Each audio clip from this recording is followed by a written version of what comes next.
Hello everyone, it's Nick with Tennessee Adult Education District 2, and in this video I'm going to show you guys how to use the attendance sheet. It's updated for 2017, so even if you've been using the attendance sheet, there are some new features I'd like to show you how to use that I think you're really going to like. And if you're unfamiliar with the attendance sheet, if you haven't been using it, if you've been having problems with it, we're going to start from scratch. So this is just an overall tutorial to teach you how to use the attendance sheet. So here I am again in my folder on the cloud, and I'm going to go into my classes. And there we're going to see the two separate folders for the years. We want to go to 2017. And inside there, I'm going to see all of my class folders. So again, remember, these are all just blank backups for other classes that I might need later on. Right now, the only one I'm dealing with is the one that we changed the name for in the other video, the hypothetical Maynardville class. So I'm going to click on that to get into my class. And I'm going to click on the attendance sheet's name to open it up. And you can see it's opening it up in Excel Online, which is one of those online versions of the Office apps that we have access to through Office 365. And it's starting to load.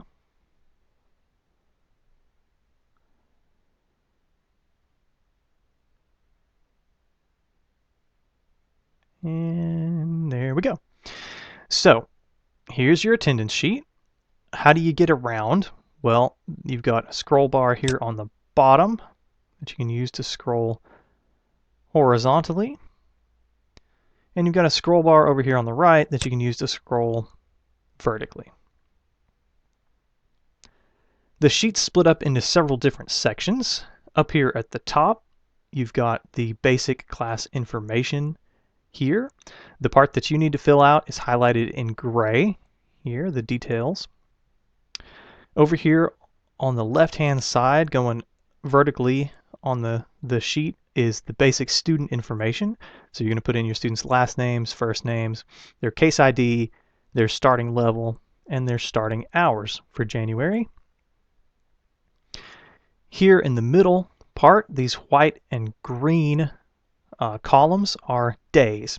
So if you were using the old attendance sheet, you know that it was an entire month, and you just went to find the date for the class that you were having. Well, a lot of people really wanted to be able to enter the dates and compress the sheet a little bit, so I was able to do that.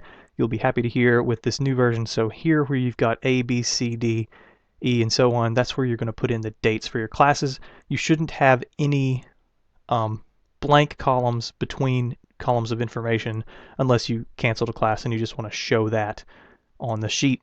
I'm going to scroll over here to the right some more to get to the data section.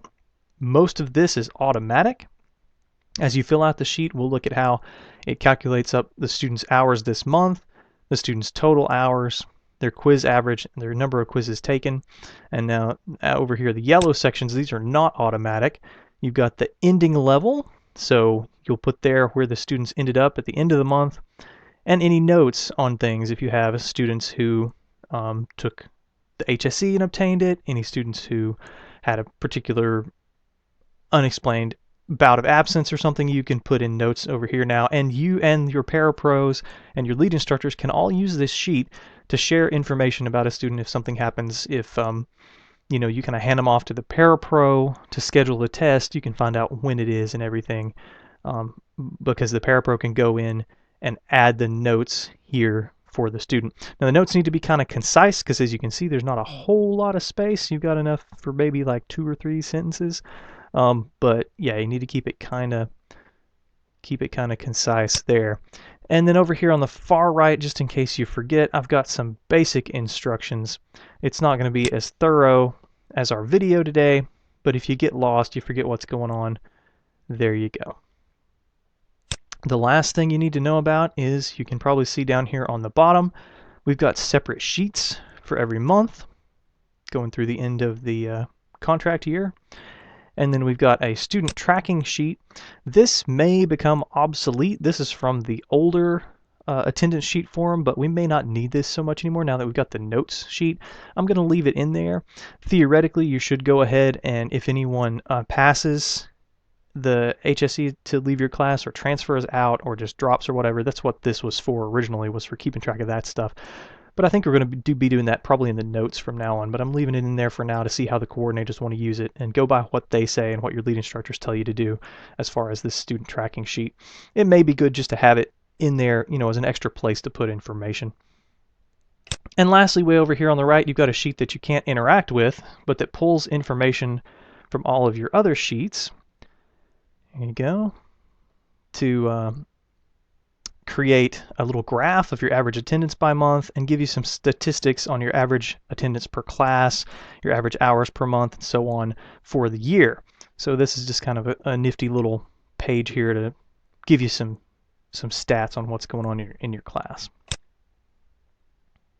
I'm going to go back to the January sheet now, and let's talk about how we use this.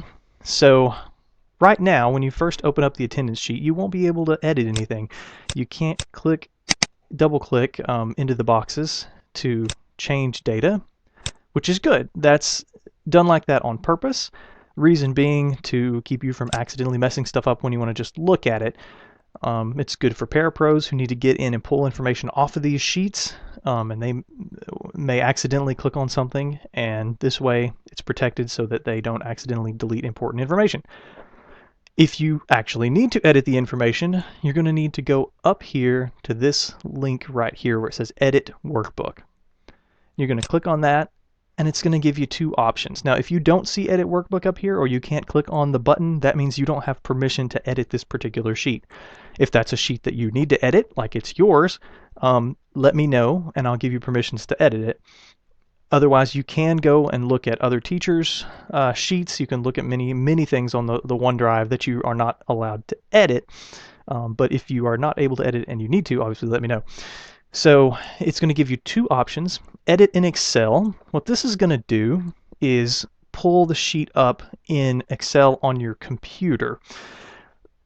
It doesn't download the sheet directly to your computer. Instead, it opens it up off of Microsoft servers in Excel on your computer, and it's buggy. It doesn't work that great. I haven't had good luck with it. Don't push that. Instead, you want to go down to Edit in Browser. What that's going to do is that's going to open up the sheet in that Excel Online that it's technically already open in, but it's going to open up the editable version of it. So we'll give it a minute to do that here. And you'll be able to tell whether or not you're editing a sheet, because you can see now it's opened up this bar here with different tools that we can use that are similar to your regular Excel on your computer. Now, the Excel Online app is not as good. It doesn't have all the same features. There are many things that you cannot do in the Excel Online app, but as far as just editing information, you can certainly do that. So the first thing you're going to need to do when you start keeping track of your classes on the new sheets is fill out the class information up here. So our teacher right now is Sample, so I'm going to double click on that to be able to edit it, and I'm going to change it to my name. It's January, so the month is correct. My CMATS number, well, I'm just using a hypothetical class, but let's say it's 4012. My location, let's say it's Maynardville. I believe when I named this sheet, yeah, there's my name of my sheet up there. So it's a Monday, Wednesday class. So let's put that in there. And it is 9 to 12, so we'll leave that just as it is. One thing that you'll want to certainly change is your number of hours per class. This is important. Reason being, at the very bottom of the sheet, you can see it racks up some statistics for you. And some over here have to do with hours, your total instructional hours this month, your average hours per student. Well, some of those formulas there go back to this box, this total number of hours per class. So make sure you change that, fill that in with the correct number of hours for your class. So all right, I'm done with that. Let's say I need to add some students that are transferring over from December. I'm just going to make up some names here. Let's put Mitch student in. Let's give him a case ID of 1, 2, 3, 4. Let's say his starting level is a 4. And now here, you're going to want to get from your Parapro, or based off of your records from last year, you're going to want to get how many hours they have at the beginning of this month. So let's say he's got 35 hours. All right, so that's pretty much it for putting a new student in. Let's add another one. So let's say I had 2 students in December. I'm just going to use the same last name. Well, let's have Sally student. Her case number is going to be 4567. Let's make her starting level 5, and let's give her 20 hours at the beginning of the month. So that's it. I've put in my 2 students that are rolling over from December in here. So my sheet's pretty much set up. Now, when we have class, I'm going to want to go over here to the date, and I'm going to change that A. Again, the A, B, C, D, E, F, G, so on, so on. Those are just placeholders. I'm going to go under date, and you can click on that box and change it. And let's say that our first day class is today, the 10th. So I'm just going to put 10 in there. I don't have to put 110 because, again, we know what month it is because it's listed up here in the info sheet, and it's also listed on the name of the sheet down here. So on the 10th, let's say that Mitch came for the whole class. So I'm going to put in the date column next to his name, I'm going to put however many hours he attended. He was there for the whole class, so I'm going to put 3. But Sally had to leave early. So let's put down a 2 for her. She wasn't there for the whole class. All right, that's it. I've recorded my attendance. Now let's go look at the data section over here at the far right. And you can see that it's given me however many hours the students have earned this month, and also their total amount of hours, which so far is just their 1 day plus their starting hours. And you'll notice when I slide around here horizontally that the students' names, case ID, and level stay there, so you can move it, to line up with a day to help you read the sheet a little bit easier. And even at the end of the month, you can move it all the way over here, like so, and get just some statistics on what happened with those students a little bit easier. All right, this column right here, every class day has 2 bits to it. First is the hours that you put in for your student, and the next is their quiz grade. Remember, every student should be getting a quiz grade for every class. So let's say that Mitch got an 80 and Sally got a 95. All right, and again, you'll notice that starts auto-calculating some numbers for you over here on the right, scrolling over. So now I've got their quiz average, which is just what I put in because they've only taken 1 quiz. Okay, let's say, now I'm done. If that was all that happened at our class on the 10th, then all I have to do once I've entered this information is I can just go up here and hit this X to close the tab. It's going to go away. I'm going to go back to my folder for the class, and everything is saved. It's all saved as you work on the sheet. So every time you put a number in and hit enter, it records it on the server, so you don't have to worry about saving anything. You can just close the sheet when you're done. Whenever it opens up there for us again, okay, let's go to our next class day.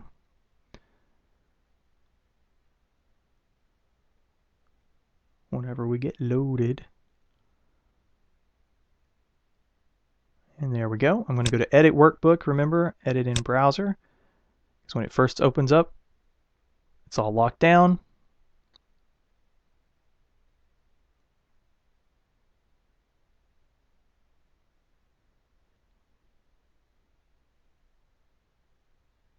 All right, now I can edit it again. Let's say our next class day is the 13th. I'm going to put my date in. And then let's say Mitch shows up and stays the whole class again. But Sally is absent. Now, I'm going to want to put a 0 in. That's the way you tell the sheet that a student was supposed to be there and did not show up. That counts as an absence. If I left that blank, let's go back and delete it. If I left that blank, what that says is that Sally was not supposed to be there. If a student calls you and is excused for a class, you can use that, or we'll see how you can use that in just a minute for a student who comes in during the middle of the month. So, but let's go ahead and say she did not make it to class, put a 0. In our quizzes, let's say Mitch has learned a little bit. He made a 95 this time. And since Sally was not there, she did not take a quiz. If I leave this blank, her quiz average will stay the same because it does not count as a missed a quiz if that's how you want to do your grades. If I do put in a 0,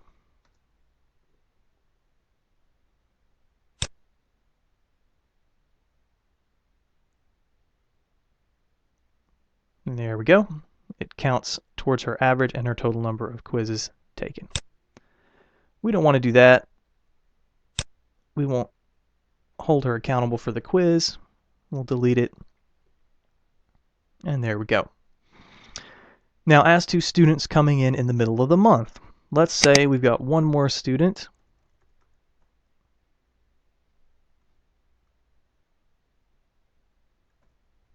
Good old Jack student.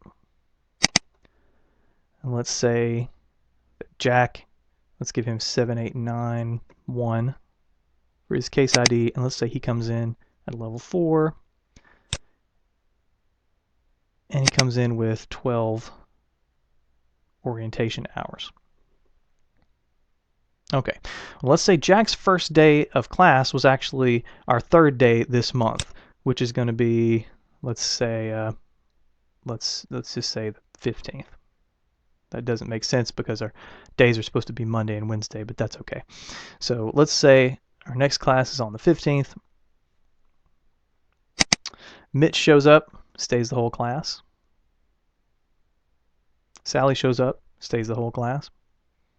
And Jack shows up for his first day of class and stays the whole time. Let's put our quizzes in. Let's say Mitch, still learning, gets 100. Sally missed last class, so maybe she gets a 60 because we just quizzed on stuff that she missed. And Jack, let's say we didn't make him quiz on the previous material, just on the stuff for that class day, and he gets a 95. So just for continuity and to show you what this looks like, I'm going to go ahead and add one more date. Let's say it's the 20th. Why not? And let's put that everyone made it to class for the full time. And let's put some numbers in for their quizzes.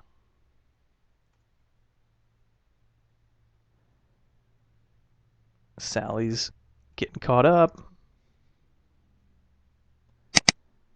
And Jack's doing just fine. Okay, so I wanted to do that so it would be clear to you how it works when a student comes in the middle of the month. As long as you leave it blank up to the point of their first day that they're scheduled to be in class, it's clear that they weren't supposed to be here. And the sheet's not going to count that against them as absences. So you just fill in for the students who are supposed to be there. As students come in, you will probably have a progression diagonally down throughout the month as students come in, and that's fine. But what if they graduate? Well, let's say that our next class after this last one we put in is on the 25th. And let's say that Mitch went ahead and took the HSC. Let's say he took it on the 23rd between these 2 days. Well, I'm just going to put in the next class that he was supposed to be at, I'm just going to put pass. And then scroll over here to the notes. And I think I said the 23rd.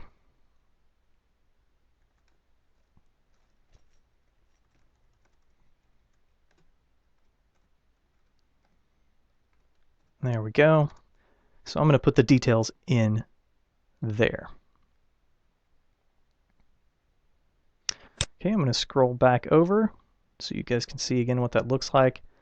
So Mitch came to class the 10th, the 13th, the 15th, the 20th, and was not there on the 25th because he had passed between the last two class days. That just tells your coordinators and your parapros who are working with these sheets that they don't need to expect Mitch, obviously, from here on out, that he's gone and these will be blank. Let's say that Sally stops coming. We got a 0 here. I'm not going to put the date in, but I'm just going to keep going here. A 0 here. And a 0 here. And then she gives you a call and tells you that she's just not going to be able to make it to class anymore. It's too much trouble. It's too much stuff to take care of outside of class. She can't make it to class anymore. She's not going to be coming anymore. You can put drop in there just as a signal that you're not keeping track of their attendance from that point on out. That's pretty much it. I think that, again, makes it pretty clear how you show whether a student comes in the middle of the month, how you show that a student leaves. All your calculations are done over here automatically. See, we've got 4 quizzes for Mitch, 3 for Sally, 2 for Jack. See how that works. And then we've got overall statistics down here at the bottom, our total number of class days, our total instructional hours, average hours per student, total student hours earned this month. Our average student attendance per day is 1, which is kind of funny, but that's because it's counting all of these absences. So if we delete those, our average attendance should go back up.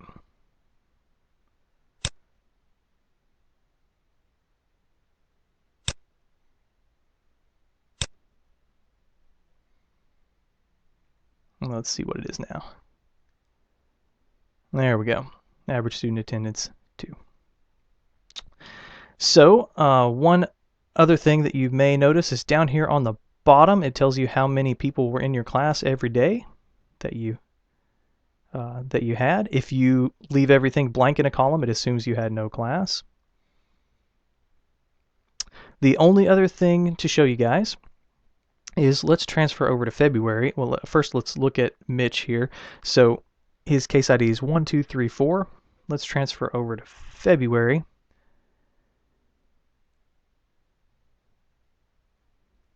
And of course, when we begin February, we'll need to fill out the information up here at the top again.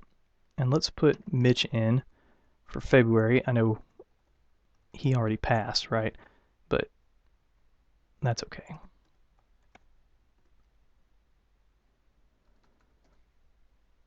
Now, when I put in his case ID, there you go. You can see there's a column called rollover hours here. If you use the old attendance sheet, the rollover hours was over here on the left, and you needed to transfer it over. You needed for each student to go back to January and look at how many hours they had at the end of the month, transfer that over here to the rollover hours for the beginning of the next month. Well, it's automatic now. So the sheet looks for a duplicate case ID in the previous page. So for February, it looks for one in January. For March, it looks for one in February. And if the same case ID is there from the last month, it pulls over the total hours from the previous month into the rollover hours right there, which goes ahead and keeps counting up as part of their total hours all throughout the year. So I think that's pretty much it. I don't know if I did mention, I don't think I mentioned that you see Mitch lights up green here. That's because we've passed 40 total hours. That means you should be looking at post-testing Mitch. There's an orientation hours column here for students that come in, during February, so you can include their hours from this point on. I mean, there's one for every month. But just to show you guys how it works, I'm going to go ahead and add 40 more hours for Mitch, just to show you that when his total hours